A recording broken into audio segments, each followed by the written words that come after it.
Olá, amigos e seguidores do canal, bem-vindos. Sábado Lovecraft, projeto 2.0. Primeiramente, saudações a todos, os antigos e os novos. Quem não entrou para seguir o canal, vamos nessa.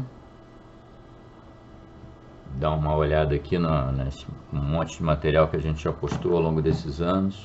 Vão achar coisa de interesse certamente. Vamos, por favor, também dar aqueles likes preventivos do esquecimento. Vamos contribuir deslocando, compartilhando aqui o link do canal, alguma história especificamente para os amigos que gostem de literatura fantástica e de terror. E vamos nessa, vamos continuar crescendo aqui nossa comunidade. Lentamente, também não precisamos crescer assim absurdamente, é muito interessante ir crescendo organicamente, pouco a pouco, com pessoas que de fato se interessem por literatura e possam contribuir comentando, né? Inclusive tem gente que tem contribuído mandando material já escrito pelo próprio seguidor, e eu acabei de receber mais um. Tô lendo ainda o conto. Vou conversar com a autora, no caso, e vamos ver se sai um pouquinho mais para frente. Já vamos ter mais uma obra narrada aqui de seguidor do canal. Muito legal tudo que está acontecendo aqui no canal. Mas hoje, então, é Projeto Lovecraft 2.0, o que significa que nós vamos ficar naquela alternância, né? Obras compartilhadas ou obras do Círculo. Como sábado passado foi uma obra, não exatamente do Círculo, mas uma obra inspirada pelo Lovecraft de um outro autor, foi o caso do Jorge Luiz Borges, eu hoje vou voltar para as obras compartilhadas e vamos compartilhar uma obra de um autor. É mais um daqueles casos do autor que ficou famoso por ser amigo do Lovecraft. Veja o poder da criação Lovecraftiana, que mesmo sendo virtualmente desconhecido em vida, virou cult depois de morto e construiu todo um culto ao redor da sua personalidade, e que existe até hoje, né? Até hoje existem os novos seguidores do Lovecraft, tem novas histórias de um novo ciclo, Cthulhu, e assim vamos, né? Mas então esse autor de hoje, ele é o Duane Weldon Rimmel. Duane Weldon Rimmel, ele é um escritor americano, é bastante mais novo que o Lovecraft, ele é de 1915, ou seja, 25 anos mais novo, né? Conheceu o Lovecraft bem novo. Ele tinha 20 e poucos anos quando conheceu o Lovecraft. Começou, e ele é um dos caras assim mais, pode-se dizer, apaixonados pelo mestre, né? Ele é um escritor, um poeta, um artista plástico. Inclusive ele fez até um baixo relevo em madeira homenageando o Lovecraft, bem bacana. Vou botar aqui a imagem para vocês verem. E ele criou fanzines, ele fez uma verdadeira dedicação assim de um seguidor em relação a um mestre. E ele escreveu bastante também. A vida dele não chegou à fama absolutamente, né? Ele tentou, sob a influência do Lovecraft, escrever bastante na linha do weird, induzido pelo Lovecraft, é claro. E a gente vai narrar dele aqui pelo menos 3 colaborações, de hoje mais 2. Tem uma quarta colaboração, é até a mais antiga, né, que vem a ser a Magia da Pedra Azul. A Magia da Pedra Azul se perdeu o texto, só existem referências em cartas entre eles, né? Mas o texto em si se perdeu. Até o dia que ache, né? Seria legal. O Lovecraft comenta que para uma obra de uma pessoa tão nova, era algo assim marcante, que ele certamente merecia uma ajuda, assim, uma orientação. Teve participação do Clark Ashton Smith, outro mestre aqui desse grupo, né, Lovecraft, do Círculo Lovecraft. Ele ajudou também, o Clark Ashton, vocês lembram, é um baita de um poeta, né? Então, mas o Rimmel, ele então, os contos dele são legais, são interessantes, não são obras assim incríveis, mas tem uma vantagem sobre outras obras compartilhadas que a gente já tem narrado aqui. Não se trata de uma simples ideia que o Lovecraft pegou então a ideia no ar e escreveu uma história. Basicamente isso que tem acontecido. Mas no caso do Rimmel, não, ele escreveu de fato essas 4 histórias, uma das 4 perdidas, né? Escreveu a de hoje, por exemplo, que eu vou falando e não digo nem qual que é. É A Árvore na Colina. Não confundam com a árvore do próprio Lovecraft. Vou botar o link aqui para vocês darem uma olhada. Até porque essa árvore na colina não é exatamente uma árvore. Legal. Tem que ouvir. Mas então esse A Árvore na Colina é um bom conto. Foi escrito pelo Rimmel e revisado um pouco pelo Lovecraft. É assim o caso de todas as 4. A tal da História Perdida, a Mágica da Pedra Azul, o Lovecraft inclusive chega a dizer que ele fez umas pequenas alterações em palavras e nos verbos e tal. Mas então trata-se de uma obra do Rimmel. É colaboração com o Lovecraft? Claro que é, porque ele revisou. E fora que ele iniciou todo esse processo junto ao cara, né? Ele que induziu ele, ou convidou, ou atraiu para a ficção weird. É isso, ele viveu bastante, ele morreu com 82 anos, morreu já em 96, né? E depois da morte do Lovecraft, ele até os anos 40 e pouco, ele ficou naquela batida dos fanzines, tentou criar revistas para publicar, mais ou menos o que o Derleth e o Vandrei fizeram efetivamente, concretamente e com sucesso, com a Arkham House. Ele tentou também fazer esse tipo de coisa. Ele não era exatamente um cara do círculo Lovecraft. Ele era um grande amigo do Lovecraft. Basicamente isso aí que se pode dizer do Rimmel e da obra Lovecraftiana dele, esses 4 contos. Nós só não vamos narrar o primeiro porque ele não existe disponível, é perdido, mas vamos narrar os outros 2, né? Com esse de hoje 3. Então, eu espero que vocês gostem. É uma obra assim meio também onírica, ele meio que flutua entre Mito Cthulhu e Dreamlands. É bem legal, é bem interessante. Vocês certamente gostarão muito de A Árvore na Colina.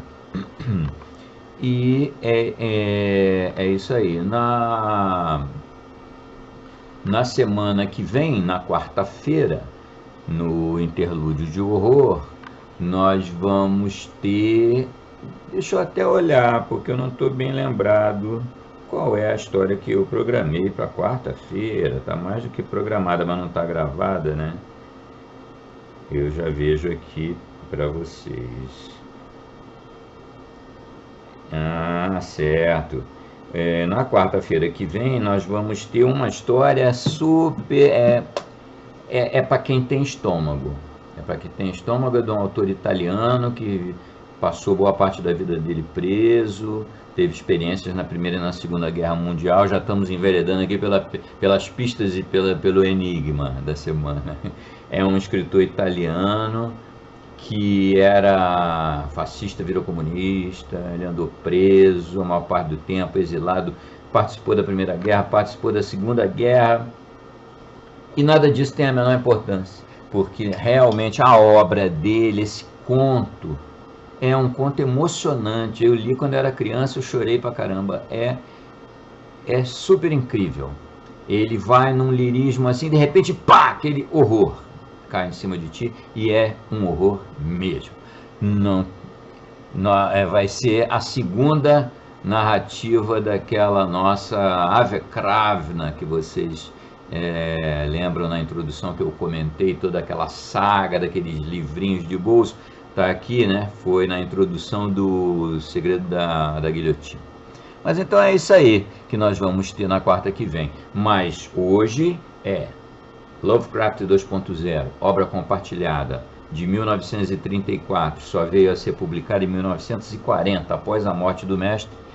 A Árvore na Colina, de Rimmel. É isso aí, abraço a todo mundo, saudações. Não se esqueçam do like, quem não deu lá no início, dê agora no fim, por favor, para dar aquela força. Compartilhamentos e, claro, comentários. Divirtam-se, fiquem bem. A Árvore na Colina, escrito por H.P. Lovecraft, em parceria com Duane W. Rimmel, publicado na revista Polaris em setembro de 1940, escrito originalmente em 1934. Ao sudeste de Hampden, perto da tortuosa garganta do rio Salmon, há uma cadeia de morros íngremes e rochosos que desafiaram todos os esforços de fazendeiros tenazes. Os desfiladeiros são profundos demais e as encostas demasiado escarpadas para estimular qualquer coisa além do pastoreio sazonal de rebanhos. Da última vez que visitei Hampden, a região, conhecida como Acres do Inferno, era parte da reserva florestal Blue Mountain. Não há estradas que liguem esse local inacessível ao mundo exterior, e o povo dos morros lhe dirá que se trata, na verdade, de um terreno transplantado do quintal de Sua Majestade Satânica. Há uma superstição local de que a área é assombrada, mas pelo que ou por quem ninguém parece saber. Os nativos não se aventuraram em suas profundezas misteriosas, pois acreditam nas histórias que lhe foram passadas pelos índios Nez Perce, que evitaram a região por incontáveis gerações, pois, de acordo com eles, é a área de recreação de certos demônios gigantes do além. Esses contos sugestivos me deixaram muito curioso. Minha primeira excursão, e também minha última, graças a Deus, àqueles morros, ocorreu quando Constantine Tunis e eu estávamos morando em Hampden, no verão de 1938.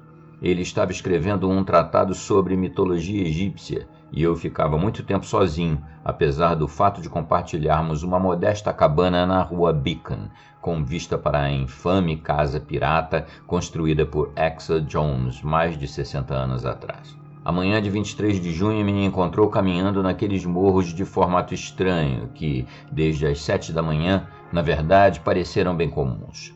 Eu devia estar a uns 11 quilômetros ao sul de Hampden, quando notei algo fora do normal. Estava subindo um cume gramado com vista para um desfiladeiro bastante profundo quando encontrei uma área totalmente desprovida de grama e dos arbustos de sempre. Ela se estendia para o sul por numerosos morros e vales. À primeira vista, pensei que o local havia sido queimado no outono anterior, mas, ao examinar o gramado, não achei nele nenhum sinal de queimada. As encostas e ravinas próximas pareciam terrivelmente arrasadas e ressecadas, como se um maçarico gigante as tivesse incendiado e acabado com toda a vegetação. E ainda assim não havia evidência de fogo. Avancei sobre um rico solo negro no qual nenhuma grama brotava. Ao me dirigir para o centro aproximado dessa área desolada, comecei a notar um estranho silêncio.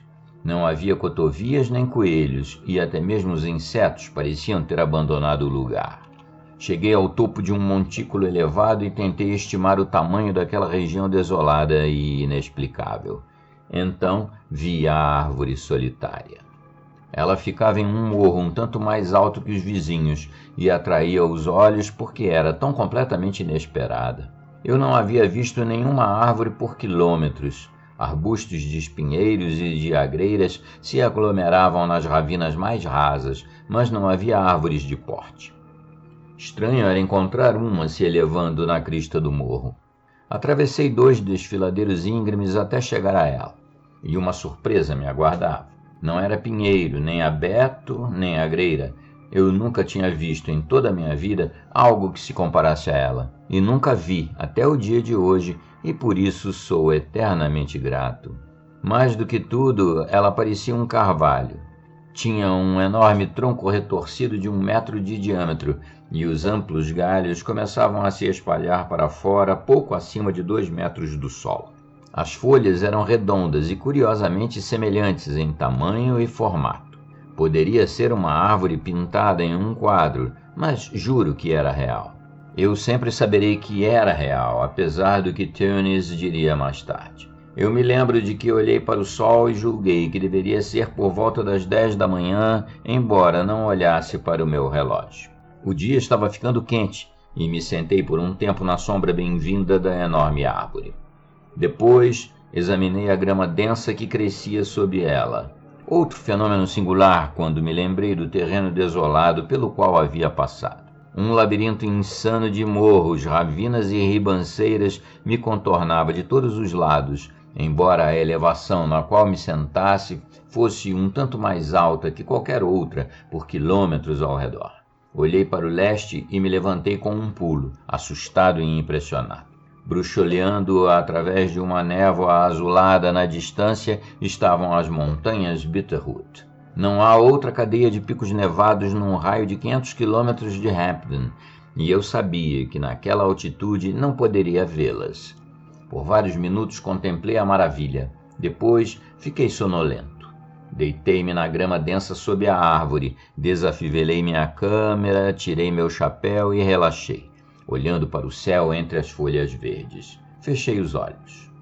Então, um fenômeno curioso começou a cair sobre mim. Um tipo de visão difusa e nebulosa, vislumbres ou sonhos despertos aparentemente sem semelhança com qualquer coisa familiar. Pensei ver um grande templo à beira de um mar de limo, onde 3 sóis brilhavam em um pálido céu vermelho. A vasta tumba ou templo era de uma cor estranha, um tom de azul violeta sem nome. Grandes criaturas voavam no céu nublado e parecia que eu ouvia o bater de suas asas escamosas. Cheguei mais perto do templo de pedra e um portal gigantesco se ergueu diante de mim. Naquele portal havia sombras rodopiantes que pareciam disparar e espreitar e tentavam me raptar para dentro daquela horrível escuridão. Pensei ver 3 olhos flamejantes no vazio mutante de um portal e gritei com medo indizível. Naquelas profundezas nocivas, eu sabia, espreitava a completa destruição, um inferno vivo pior que a morte. Gritei de novo. A visão se dissipou. Vi as folhas redondas e a sanidade do céu terrestre. Fiz força para me levantar. Estava tremendo, a transpiração fria me banhava a testa. Tive um impulso louco de fugir, correr daquela árvore sinistra no morro, mas analisei a intuição absurda e me sentei, tentando recuperar os sentidos. Nunca antes eu sonhara com algo tão realista, tão horripilante. O que havia causado a visão? Eu tinha lido vários dos tomos de Teunis sobre o Antigo Egito. Enxuguei a testa e decidi que era a hora do almoço, mas não sentia vontade de comer. Foi aí que tive uma inspiração. Eu tiraria algumas fotografias da árvore para o Teunis. Elas poderiam chocá-lo e tirá-lo de seu ar habitual de despreocupação. Talvez eu contasse a ele sobre o sonho. Abrindo minha câmera, eu tirei meia dúzia de fotos da árvore e de cada aspecto da paisagem vista a partir da árvore. Além disso, incluí um dos picos brilhantes cobertos de neve. Eu poderia querer retornar e essas fotos me ajudariam. Guardei a câmera e retomei a minha almofada de grama fofa. Será que haveria naquele lugar, sob a árvore, certo encantamento alienígena? Eu sabia que estava relutante em deixá-lo. Olhei para cima, para as curiosas folhas redondas. Fechei os olhos. Uma brisa mexeu os galhos e sua música sussurrada me levou a uma tranquila inconsciência. E de repente vi, de novo, o céu pálido, vermelho e os 3 sóis. A terra das 3 sombras. E de novo o grande templo surgiu à vista. Eu parecia flutuar no ar, um espírito desencorporado explorando as maravilhas de um insano mundo multidimensional. As bordas de ângulos estranhos do templo me amedrontavam, e eu sabia que esse lugar era algo que nenhum homem na Terra jamais contemplara, nem mesmo em seus sonhos mais loucos. Novamente, o vasto portal se escancarou diante de mim e fui sugado para dentro daquela nuvem negra retorcida. Parecia que eu contemplava um espaço ilimitado. Vi um espaço vazio que está além do meu vocabulário descrever.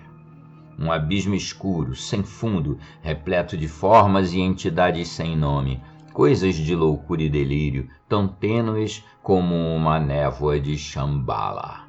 Minha alma se retraiu. Senti um medo terrível. Gritei e senti que logo acabaria louco. Então, no meu sonho, corri com a febre do mais intenso terror, mas não sabia do que estava correndo. Abandonei aquele templo horrendo e aquele espaço vazio infernal, mas ainda sabia que deveria, exceto se um milagre me impedisse, retornar. Enfim, meus olhos se abriram. Eu não estava sob a árvore, estava caído em uma encosta rochosa, minhas roupas rasgadas e desarrumadas. Minhas mãos sangravam.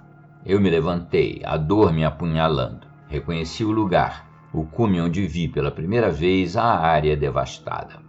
Devo ter andado por quilômetros inconsciente. A árvore não estava na minha visão e eu estava contente. Até mesmo os joelhos das minhas calças estavam rasgados, como se eu tivesse rastejado por parte do caminho. Olhei para o sol, fim da tarde. Onde eu estivera? Peguei meu relógio. Estava parado às 10h34. Parte 2. Você tem as fotos aí? Tunis falou arrastado. Confrontei seus olhos claros por cima da mesa do café da manhã. 3 dias haviam se passado desde meu retorno dos acres do inferno. Eu lhe contara sobre o sonho, sob a árvore, e ele riu. Sim, respondi. Chegaram na noite passada. Ainda não tive a chance de abri-las. Dê uma boa e cuidadosa estudada nelas, se não forem todas falhas. Talvez você então mude de ideia. Tunis sorriu, tomou um gole de café. Eu lhe dei o envelope fechado, ele quebrou o selo e tirou as fotos com rapidez. Ele olhou para a primeira e o sorriso desapareceu do seu rosto leonino. Ele apagou o cigarro.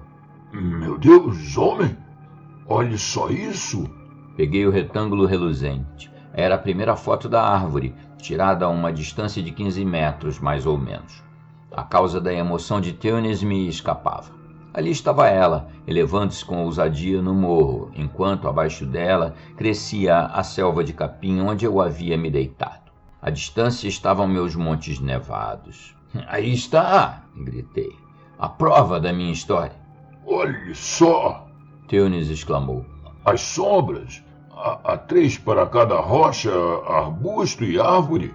Ele estava certo. Abaixo da árvore, espalhando-se com a incongruente forma de um leque, havia 3 sombras sobrepostas. De repente percebi que a foto continha um elemento anormal e inconsistente. As folhas daquela coisa eram viçosas demais para que fossem obra da natureza sã, enquanto o tronco era inchado e retorcido com as mais abomináveis formas. Tunis largou a foto na mesa. Há algo errado, murmurei.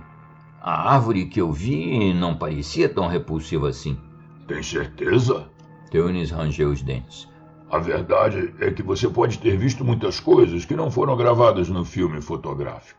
Isso mostra mais do que eu vi? Essa é a questão.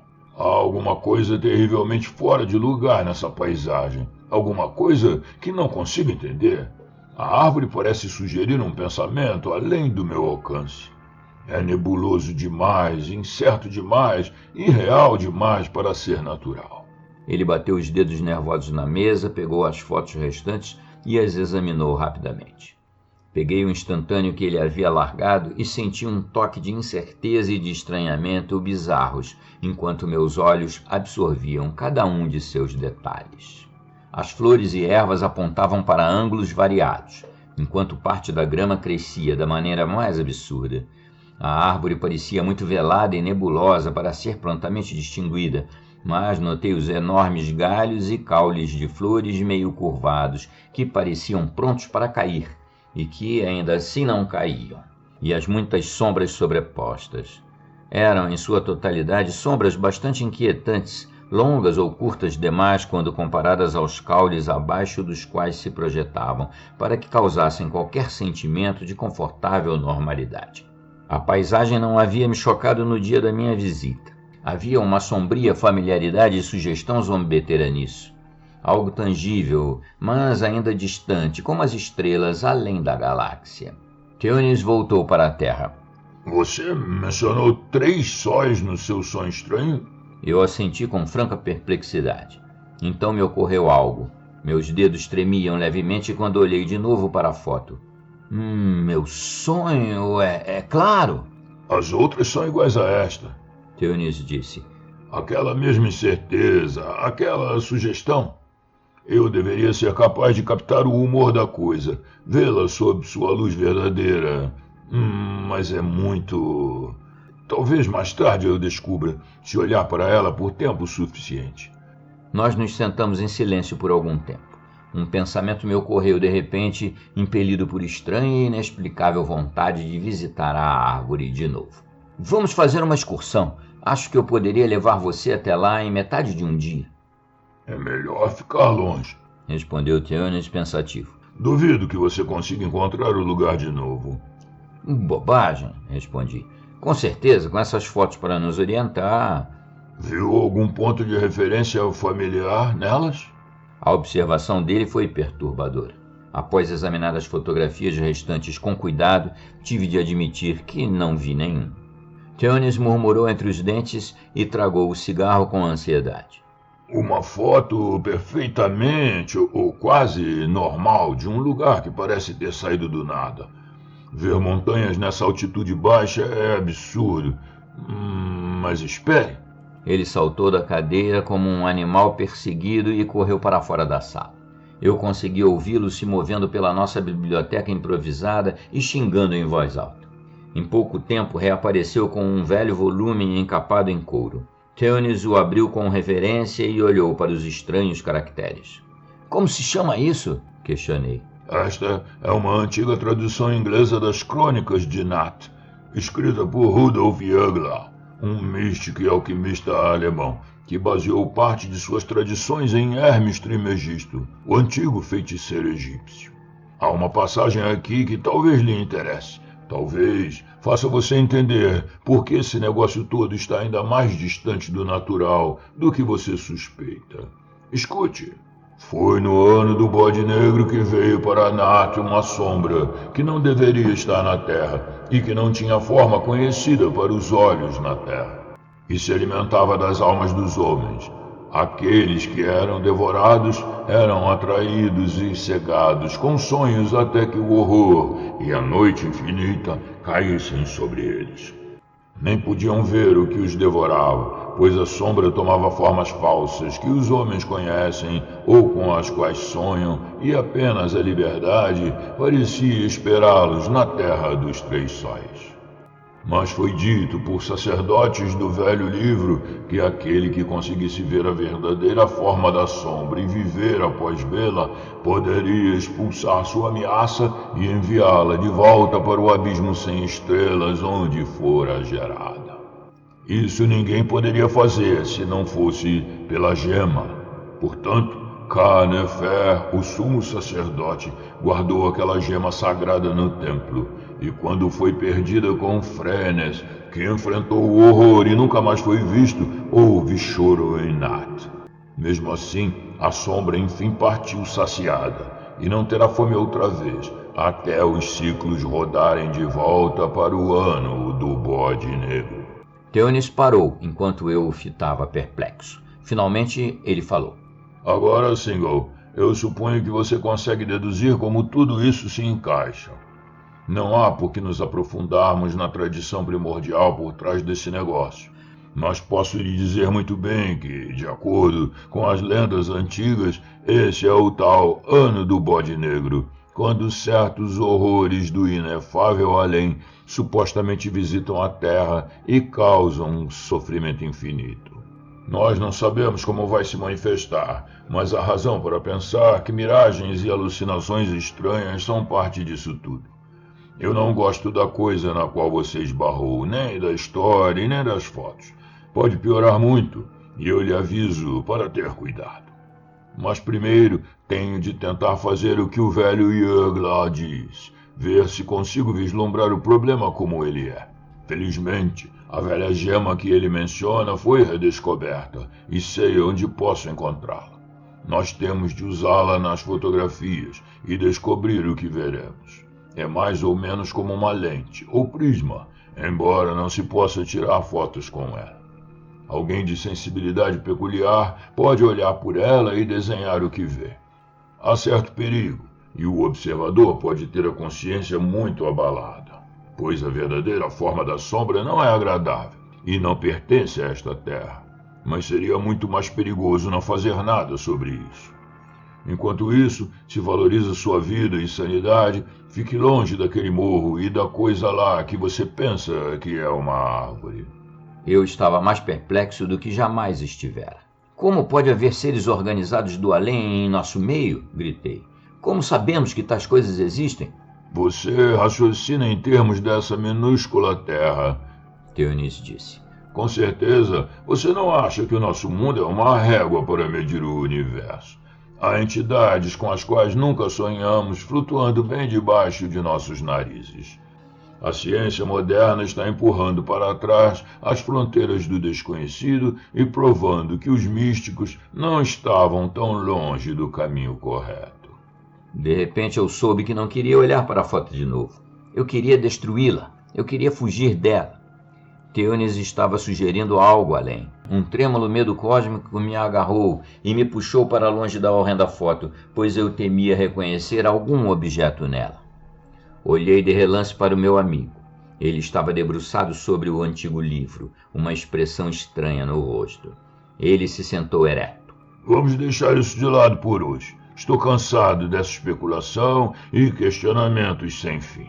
Tenho de pegar a gema emprestada do museu onde ela está e ainda fazer o que deve ser feito. Como quiser, respondi. Você vai ter de voltar para Croydon? Ele assentiu. Então nós dois vamos para casa, eu disse com convicção. Parte 3. Não preciso relatar os eventos da quinzena seguinte. Em mim, eles formavam uma luta constante e enervante entre uma vontade louca de retornar à críptica árvore de sonhos e liberdade e um terror frenético daquela mesma coisa e de tudo conectado a ela. Que eu não retornei é, talvez, menos uma questão da minha própria vontade e mais uma questão de puro acaso. Enquanto isso, eu sabia que Theonis estava desesperadamente ativo em algum tipo de investigação da mais estranha natureza, algo que incluía uma misteriosa viagem de barco a motor e um retorno sob circunstâncias do mais profundo segredo. Por alusões pelo telefone, pude entender que ele havia tomado emprestado em algum lugar o objeto escuro e primordial mencionado no antigo volume como a gema, e que estava ocupado desenvolvendo um meio de aplicá-la às fotografias que eu tinha deixado com ele. Ele falou de maneira fragmentária de refração, polarização e ângulos desconhecidos de espaço e tempo, e indicou que estava construindo um tipo de caixa ou câmara obscura para o estudo dos curiosos instantâneos com o auxílio da gema. Foi no 16º dia que recebi a perturbadora mensagem do hospital em Croydon. Theonis estava lá e queria me ver de imediato. Ele sofrera algum tipo estranho de convulsão e fora encontrado de bruços e inconsciente por amigos que chegaram até a casa dele após ouvirem certos gritos de agonia e medo mortais. Embora ainda estivesse fraco e um pouco confuso, ele havia recobrado os sentidos e parecia ansioso para me contar alguma coisa e me fazer realizar certas tarefas importantes. Foi isso que o hospital me informou por telégrafo, e em meia hora eu estava à cabeceira do meu amigo, espantado com o desgaste que a preocupação e a tensão haviam imposto aos traços dele em um período tão breve. Seu primeiro ato foi dispensar as enfermeiras para falar com a mais intensa convicção. Single, eu vi. Sua voz estava tensa e rouca. Você deve destruir todas elas, aquelas fotos. Eu mandei a coisa de volta ao vê-la, mas é melhor que as fotos desapareçam. Aquela árvore nunca mais será vista naquela colina de novo. Pelo menos assim espero. Não até que milhares de éons tragam de volta o ano do bode negro. Você está a salvo agora. A humanidade está a salvo. Ele parou, respirando com dificuldade, e continuou. Tire a gema do aparato que eu construí e ponha no cofre. Você sabe a combinação. Ela deve voltar para o lugar de onde veio, pois virá uma época quando talvez seja necessária para salvar o mundo. Eles não vão me deixar sair daqui, mas eu poderia descansar se soubesse que está segura. Não olhe através da caixa como está. Ela afetaria você como me afetou. E queime aquelas malditas fotografias, a que está na caixa e as outras. Theonis estava exausto. As enfermeiras vieram e me afastaram quando ele se reclinou para trás e fechou os olhos. Mais meia hora e eu estava na casa dele, olhando curiosamente para a longa caixa preta na escrivaninha da biblioteca ao lado da cadeira virada. Papéis avulsos eram remexidos por uma brisa que vinha da janela aberta. E, perto da caixa, reconheci com uma sensação insólita o envelope das fotos que eu havia tirado. Precisei de apenas um momento para examinar a caixa e tirar, de um lado, a primeira foto da árvore, e do outro, um estranho pedaço de cristal cor de âmbar cortado em ângulos anômalos, impossíveis de classificar. O tato do fragmento de vidro me pareceu curiosamente quente e elétrico, e eu mal consegui suportar deixá-lo longe de minha vista e dentro do cofre de parede de Theonis. Um instantâneo eu manuseei com uma mistura desconcertante de emoções. Mesmo depois de recolocá-lo no envelope com o resto, tive uma vontade mórbida de tirá-lo e apreciá-lo e de sair e subir correndo o morro até o original. Peculiares arranjos de linhas saltaram dos seus detalhes para agredir e aturdir minha memória. Fotos atrás de fotos, segredos espreitando em formas um tanto familiares. Porém, um instinto contrário e mais são, o que operou ao mesmo tempo, me dotou do vigor e da avidez do medo irrefreável, enquanto eu atiçava com pressa o fogo na lareira e assistia ao envelope queimar até as cinzas. De algum modo, senti que a terra havia sido expurgada de um horror em cuja margem eu estremecera, e que não era menos monstruoso por não saber o que era. Quanto à fonte do choque terrível de Theonis, eu não conseguia formar nenhuma dedução coerente. Tampouco ousava examinar a questão com mais detalhes. É algo notável que, em momento nenhum, senti o mínimo impulso de olhar através da caixa antes de remover a gema e a fotografia. O que foi mostrado na foto pelas lentes ou poder de prisma do antigo cristal não era, eu me sentia curiosamente seguro, algo que um cérebro normal deveria ser levado a encarar. O que quer que fosse, eu mesmo já estivera próximo disso, já estivera completamente sob o feitiço de sua tentação, enquanto a coisa se aninhava naquele remoto morro sob a forma de uma árvore e de uma paisagem nada familiar. E eu não queria saber do que eu havia escapado por tão pouco. Melhor que minha ignorância permanecesse completa. Eu poderia dormir melhor à noite. Aconteceu que meu olhar foi atraído, antes que eu saísse da sala, pela pilha de papéis espalhados na mesa ao lado da caixa preta. Todas as folhas estavam em branco, menos uma, que tinha um tosco desenho a lápis. De repente, ao me lembrar do que Theonis disse uma vez sobre desenhar o horror revelado pela gema, eu lutei para ir embora, mas a curiosidade intensa derrotou meu desejo-são. Ao olhar de novo, de um jeito um tanto furtivo, observei a pressa nervosa dos traços e o contorno incompleto deixado pela convulsão aterrorizada do desenhista.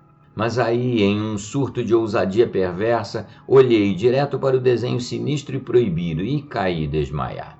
Nunca descreverei por completo o que vi. Após um tempo, recobrei meus sentidos, lancei a folha no fogo moribundo e cambaleei para fora pelas ruas silenciosas até minha casa. Agradeci a Deus por não ter olhado para a fotografia através do cristal e rezei com fervor para poder esquecer a terrível alusão que o desenho fazia do que Theonis havia contemplado. Desde então nunca mais fui o mesmo. Mesmo as mais belas cenas pareciam guardar alguma sugestão vaga e ambígua das blasfêmias sem nome sob elas, as quais formavam sua essência mascarada, e ainda assim o desenho era tão ínfimo, tão pouco indicativo de tudo o que Theonis, a julgar pelos seus relatos posteriores, deve ter discernido. Apenas alguns elementos básicos da paisagem estavam na coisa. Na maior parte, um vapor nebuloso de aparência exótica dominava a vista. Todo objeto que poderia ser familiar era percebido como parte de alguma coisa indistinta e desconhecida e totalmente não terrestre, algo infinitamente mais vasto do que qualquer olho humano poderia vislumbrar, e infinitamente alienígena, monstruoso e horrendo, como deduzido do fragmento examinado.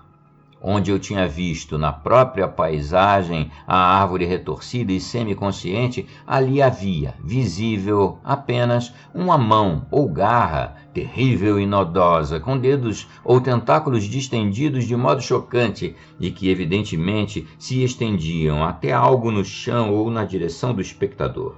E logo, abaixo dos dedos inchados e contorcidos, pensei ver um contorno na grama, onde um homem estivera deitado. Mas o desenho foi feito às pressas e não pude ter certeza. Fim.